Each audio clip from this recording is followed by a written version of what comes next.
Hello and welcome back at the Atlantic Council's IMF studio here during the Spring World Bank and IMF meetings. I'm Martin Mühleisen, a senior fellow at the Atlantic Council, and it's my pleasure to be here today, this afternoon, with Jochen Andritzky. Jochen is the co-founder of the Zukunftsfabrik, or Future Factory 2050, a German think tank covering long-term political and economic issues. Jochen, you've had an impressive career. You've been, between 2015 and 18, Secretary General of the German Council of Economic Experts, or as they say in Germany, the five wise men and women, advising the government on economic policies there. You have also served as an economist for the International Monetary Fund, the IMF, here in DC for more than 15 years, working on programs during the Euro crisis and in Africa and Eastern Europe. Welcome and thank you for joining us today. Thanks for having me. I looked up some of the reports that the Council of Economic Experts were doing under your stewardship. There's a pretty constant theme of long-term reforms for the better future. So that's clearly a topic that has interested you for some time. And it is also the subject of a book that was recently published in Germany. Its title roughly translates as "The Country Needs Visions, the Need for Long-Term Oriented Policies that Address the Future." So let's maybe talk about the book and why you think Germany needs a new approach to economic reform. After all, Germany is still seen as Europe's most dynamic and important economy and anchor of the euro area. So what do you think has gone wrong, and why does it matter beyond Germany? That's a big question we're starting with. So only gets better. Only gets better. So, I mean, we live in a very turbulent times, right? So many things are changing. Structural change is upon us. Germany has some specific challenges that have long been known. One is demographic change. I mean, we know that for decades. The forecast is very easy to make. There's change in different industries. Digitalization is one key change. We want to become climate neutral, another big change. And now, more recently, we got dealt the geo-economic Zeitenwende, as Chancellor Scholz once named it. So the change with trade war and things like this. So certainly the world is in rough waters. However, the last time that Germany really rethought its economic policy settings was during the Agenda 2010. So that's roughly 20 years ago. So it was a little bit like Kurt Lewin would say, we would unfreeze, then change, but then we froze again. And in the following decades, there were very little, almost any non-economic reforms. And now we basically realize that our business model is outdated, that the industries that on which Germany has thrived, like car manufacturing, chemical industry, and so on, they are all back to the wall. That the multilateral order on which we also relied is under threat. So Germany now realizes it needs to change. We see the numbers that growth has been stagnant. And that's a challenge now because nobody is used to reforms any longer. And that's one of the key hypotheses of the book, that we basically need this overarching vision for a new economic model for Germany. So something that will basically bring people together, a common narrative under which then we can find the right reforms to do. The piecemeal reforms that Germany is currently trying to implement will probably not arrive at a common joint vision for Germany. Right. So, I mean, you mentioned the traditional industries, right? There's this perception in Germany that the country has been Export-Weltmeister, or the world champion of exports. And there's some weakness here. Is that kind of the only indicator that you're concerned about, or is there some other evidence that Germany is not doing so well? I mean, what would you like to have people look at besides the export growth? Yeah, I mean, it's true. It's one of the starting points of the book to say we've always been proud of having very high and very strong exports. The macroeconomist in us all says that's basically macroeconomic imbalance. It's something that's not sustainable. Yes. The point I make is that I see the result of the very high exports not as something to be proud of because it is due to our productivity and innovation. It was for a large part pure luck, in the sense we had those products that when emerging markets, particularly China, were industrializing, we had the machinery. Emerging markets and others basically reaching a wealth where they can afford a German car, they like the German car. So we were kind of lucky in that. And there were settings like previously the Deutschmark was appreciating ever and ever. With the euro area, that appreciation has a little bit, was tamed at least. And some other factors like loan wage moderation, Lohnmoderation in German, have all contributed to us being very competitive. But it was not due to productivity or innovation. And these would be, I mean, I don't think there's a good indicator to look at, but we need to look at those too. And now we realize the world has changed, the new industries and so on. We're simply not playing in that league any longer. Well, let me maybe respond to that, because I'm from the area of Stuttgart, Baden-Württemberg, and people there are very proud of their garage kind of industries. You have a lot of companies that are in the niches of global markets, market leaders still, some of them. Although, of course, now we're also talking about a possible second Detroit because of the car industry. But, I mean, there is a lot of sense of innovation, and the new state government, for example, talks about using that will to innovate for kind of moving into other industries and the like, away from the car sector. So it's probably wrong to say that there's not an innovative spirit in Germany. It's just that a lot of other factors help with the export performance, is what you're saying, right? No, I mean, I would say that's still a big strength, being innovative, in particular those small companies that go into niches and then are world market leaders in these niches. That business model can still go on.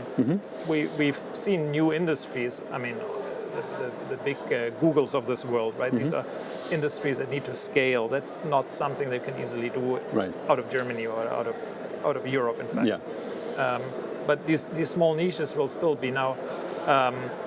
These niches are, of course, under threat if, for instance, we have too many regulations. I mean, these are small companies or medium-sized companies. They have a difficulty dealing with all the bureaucracy and so on. So, I mean, in a world in which there are more tensions and more trade-offs and new constraints, I mean, for instance, climate policy, one new constraint, these companies just have a harder time to adapt. So, in that sense, I hope that we realize that. Right. Now, I mean, some of that, of course, will depend on also being part of the European market, because the US has been growing a lot because it's a huge domestic market. Now China is super innovative and productive because they have a huge market and tough competition among some of their new technologies, electric cars and the like. But still, I think we agree on the need for reforms in Germany as well. Now, you mentioned already kind of some bottlenecks, maybe some adherence to old traditions and the like, but what best explains, in your view, the inability to reform? Is it politics? Is it interest groups? Is it capacity? Or is it simply something cultural, like, you know, we have a conservative mindset, we've always been doing it that way, it'll work again? What is the problem here, really, in Germany? I mean, one problem is, I think, simply that we're no longer used to doing reforms. So the thinking, the strategic thinking, I mean, the foresight in policy making has basically been lost. People are no longer remembering how it is to conduct reforms. And certainly Germany, I mean, the political system with the different layers of government is built for stability. I mean, we have to deal with that. We have an additional layer, being the EU, which which has also gone into a lot of detailed regulations. So I think simply the setup was in a way that we more and more interventionist policies. It basically was more popular to do. You see a problem, you target a measure towards solving that problem. But slowly over time, basically all these measures build up and they are not consistent. Yeah. So I think this is the status now where we basically need to think the big picture. So it's not just a matter of, say, doing like Hartz reforms, as probably was one of the last big reforms in Germany some more than a decade ago. Labor market reforms. Yeah, yeah. So it really goes deeper, you think? Yeah, I mean, certainly labor market reforms would already be one big thing. Yeah. But I mean, there are also product market reforms. It's funny, I mean, we have the traditional ordo-liberal thinking in which we don't think that the government intervenes in everything, but that it sets the rules and that the market forces basically play out. Right. So that kind of culture and approach would require to think about the big rules and what are the changes in the environment that require these set of rules to adapt, but then let it play out. And my sense is that more and more we simply got into the details of it. So politics got dragged into more details. Right. And that is attractive. You can show as a policymakers you've done something. The political economy is certainly a big part of what has caused this development. Okay, so I mean we've been now a bit into the diagnostics.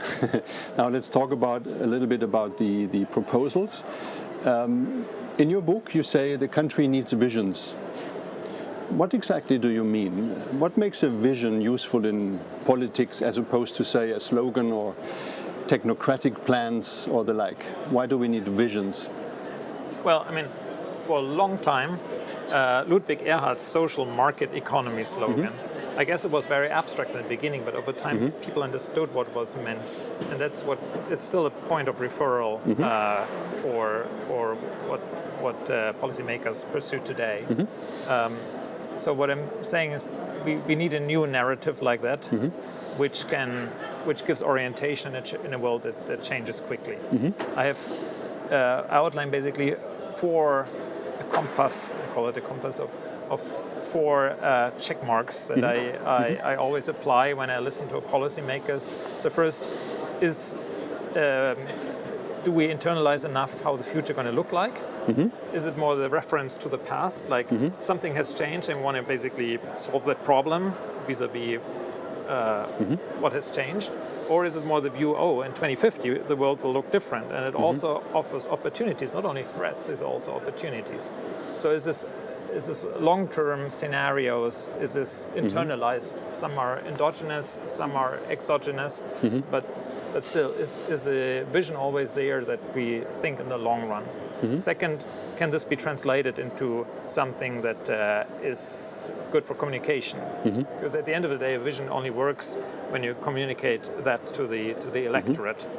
And I think that would be extremely helpful, and that also what I receive in feedback is even policymakers realize that we cannot communicate where we mean to go. And third is, are the trade-offs clearly spelled out? When there's change, when there are problems, very often the attitude is, we can solve everything at the same time. But they're trade-offs. I mean, we economists, it's a world full of constraints, so we know that. Policymakers try to ignore that or basically, sweep it under the carpet. And then the last one is to be very humble about what we can achieve through politics, because at the end of the day, we are in a market economy, can maybe direct the ship a little bit in one direction, but we cannot determine the ultimate outcomes. So this is basically what I look for in a vision, and it helps enormously in communicating why there's change in policies, and help unite people and find majorities. Because then you can if you have a vision spelled out, you can basically then go into the measures and see, this measure supports this vision or it doesn't. Currently, we have a very technocrat approach in which the current government has set these different reform commissions. There are experts. It's all fine, right? These are they try to solve it through technical solutions, but at the end of the day, there are lots of political decisions to be made.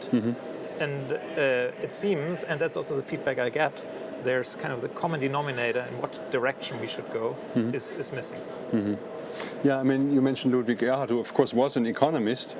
I think in retrospect, as a chancellor, he wasn't so successful, but he was certainly a great economics minister. So he had a way the political means to promote his vision, right?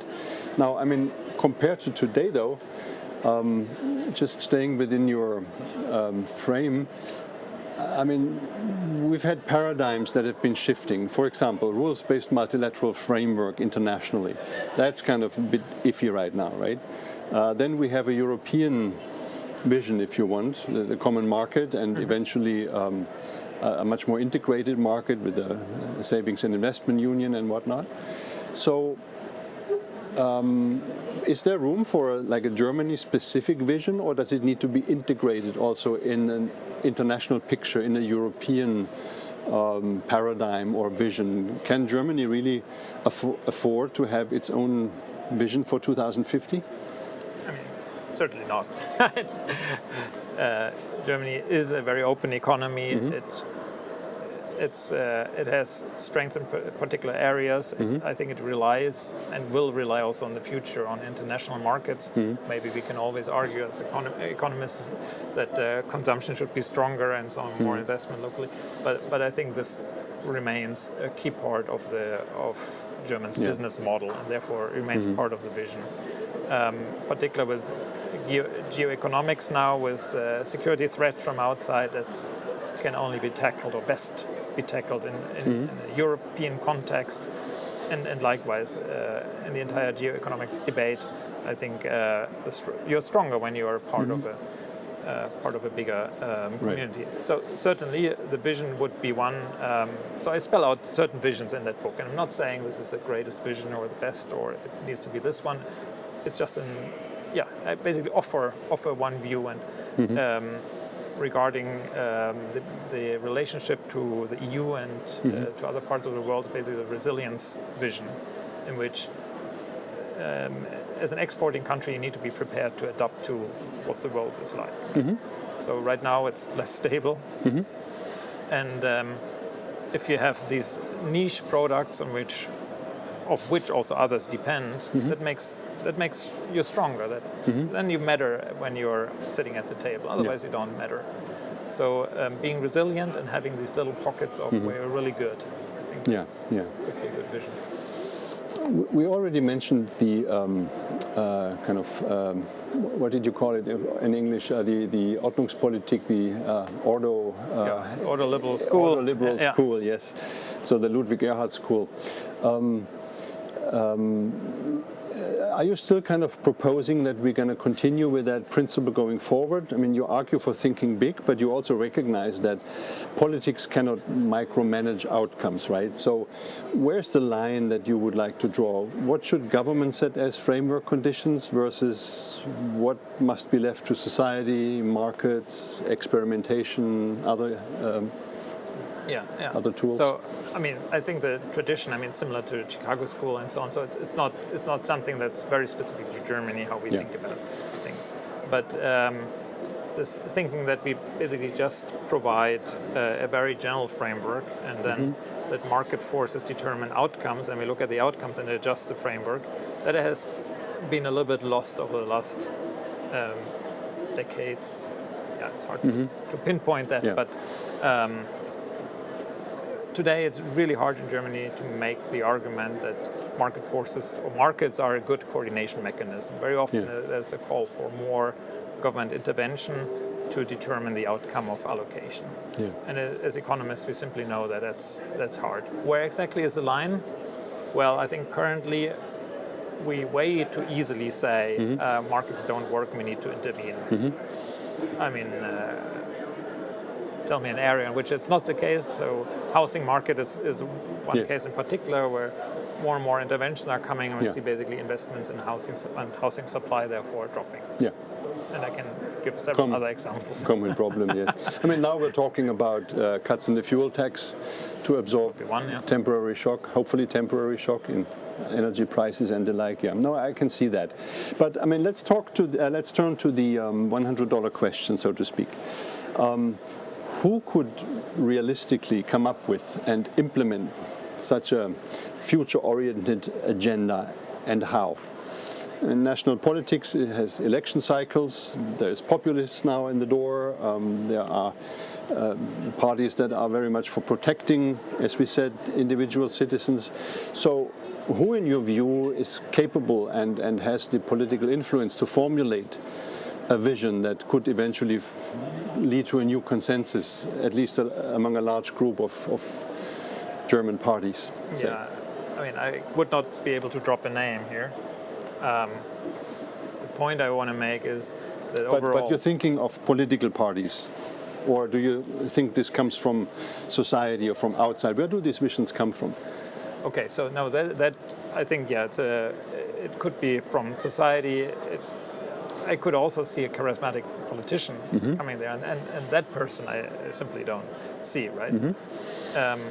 What I hope that's happening, and there's demand for that, is that more of the debate we have on economic policy making is on that kind of level, where do we want to be as a country in 2050? And that then will automatically basically create this, also the supply of people who want to think about that. So I think out of that, I hope that then there are some political actors, might be new ones, that emerge and say, you know, that's my story, and I go with that. And yeah, maybe that is also then convincing the electorate. I mean, let's talk about your think tank, the Zukunftsfabrik 2050. You obviously are working on exactly that topic to promote your ideas, and I think, I mean, from what I can see from a distance here from DC, there are other German relatively young think tanks, like startups if you want, that kind of go in the same direction. Is there a bit of a network of your generation that kind of tries to push these with the political and societal levers? Yeah, I mean, this entire think tank world has developed in Germany quite rapidly in the last 1-2 decades. There was very little, and now it's many more. Many are, however, very single issue-ish. I mean, of course, there's a lot for climate and also for social policies and so on.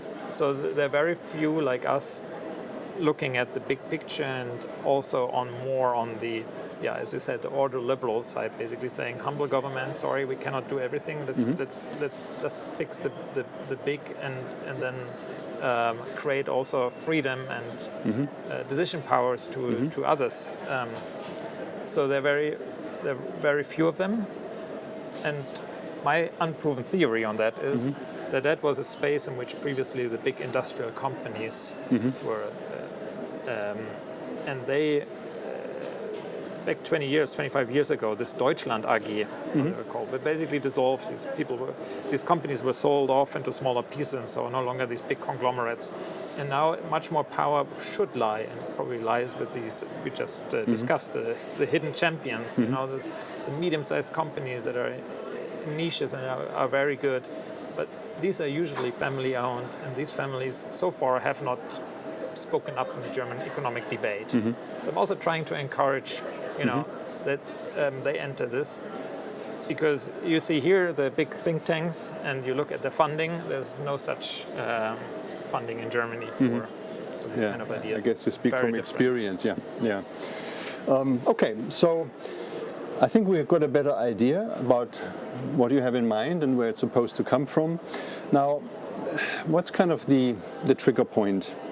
If nothing changes, I mean, I'm exaggerating, but if little changes in Germany, what do you think the likely consequences are, and what would create sufficient urgency for reforms absent a major crisis? Can Germany really choose to change proactively, in your view, or will it wait until things become unsustainable and reform unavoidable? Well, maybe it's more the latter. I don't have the crystal ball here. Yeah. But Germany has been hit and other European countries also by a series of shocks now, starting with COVID, then came the invasion of Ukraine with the gas price shock, then came the trade war, now the Iran disruptions. I think these shocks, this is charismatic for our time. The shocks will continue, and each time I see the shock, something is changing in the economic debate.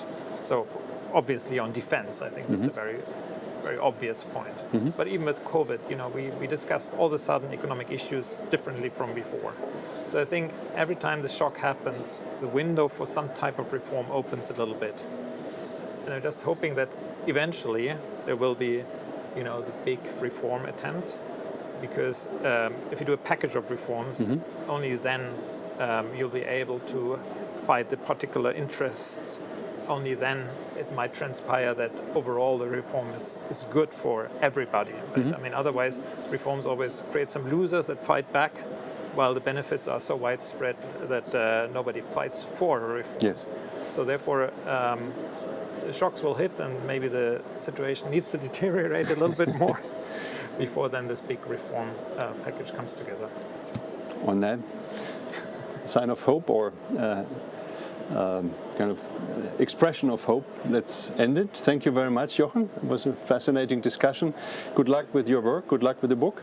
Thank you. And thanks for joining us. And for our viewers, please stay tuned.